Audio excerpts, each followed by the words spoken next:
大家好，今天呢，我要把小六仔带回去台本检查，因为呢，在小六仔在这一阵子啊，发生了就是有异音，那就在骑车的时候啊，大概在3-4千转的时候，会有类似气门闸的亮亮亮那个声音。那这个声音呢，其实困扰我一段时间了。但是呢，在前阵子有一次骑乘的时候，这个杂音突然变大声，并且车子的震动也随之变大。所以这让我下了决定说，虽然说目前来看它不影响骑乘，但是我还是要预约回去做个检查。所以今天呢，就准备回厂去做检查了。那我不知道现在这个麦克风收不收到这个异音，就是你在骑乘的时候，大概3-4千转的时候，你放油门或是在吹油门的时候，它就有个掉的那个声音。那这个问题我是觉得蛮困扰的啊，但是就是车子也好好的，骑起来也很顺，所以一开始我就是先去观察它，然后看看它有没有变严重或是恶化。不过呢，在上周这个事情发生之后啊，就决定今天还是回去检查吧。那刚好台本的夏日健检也开始了，那就顺便回去做个夏日健检。好了，那废话不多说，我们现在就去台本吧。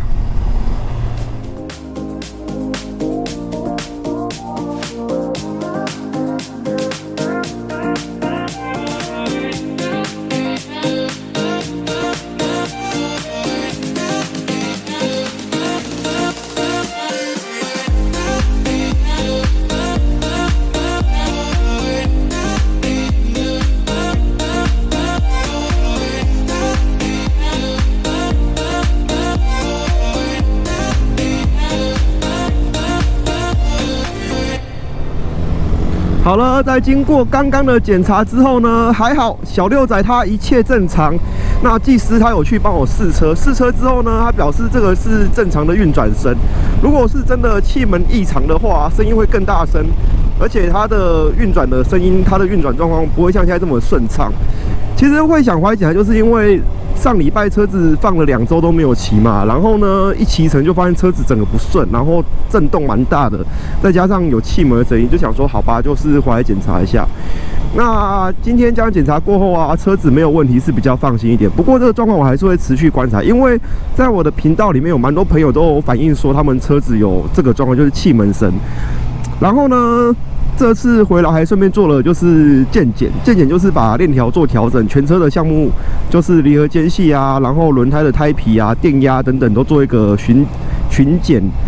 然后这一次女友她有回来陪我，就是看这一次的健检跟检测，她其实蛮讶异的，因为她是现任 R3 的车主，她是觉得 Honda 服务真的是没话讲，就是整个交接啊，或是她车在点检等等，她都做得很详细。不过这一次就是因为他们场内的规定，所以就没有多拍摄整个施工或是检查过程。这一次的技师啊，就是他也蛮细心的，他有去帮忙试车，而且他试了一段时间才回来，就是他有去把这台车我反映的客修状况啊，他有去做一个完整的测试。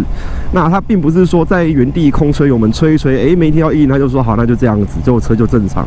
他有出去绕了一段路，然后再回来跟我讲一下他所听到的、所看到的是不是跟我反映的状况是一样的。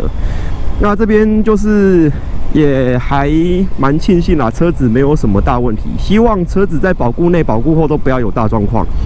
那这也是为什么我比较怎么讲偏向于选择公司车的原因。除了比较好的服务、比较好的客修区，还有比较贴心的各项设施之外呢，当然就是这方面的后勤资源了。那这一次啊，除了车子的检测，还有健检、调整链条，然后调整离合器间隙，然后再就是因为我过中午嘛，客修有过中午，然后他们还有提供便当、茶点这样子。这次的花费啊，林林总总不用钱，没错，就是不用钱，因为这些都是保固内，还有就是免费服务的项目，所以呢，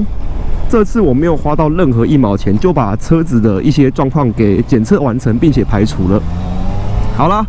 那以上呢就是这一次小六仔回厂检查的结果，跟大家报告一下。如果大家车子还有什么其他的问题啊，也可以在底下回应，让我看一下。可能我车也有遇过或者有碰过。不过以目前而言啊，小六仔它一切的使用都非常的正常，除了正常的保养之外呢，基本上没有什么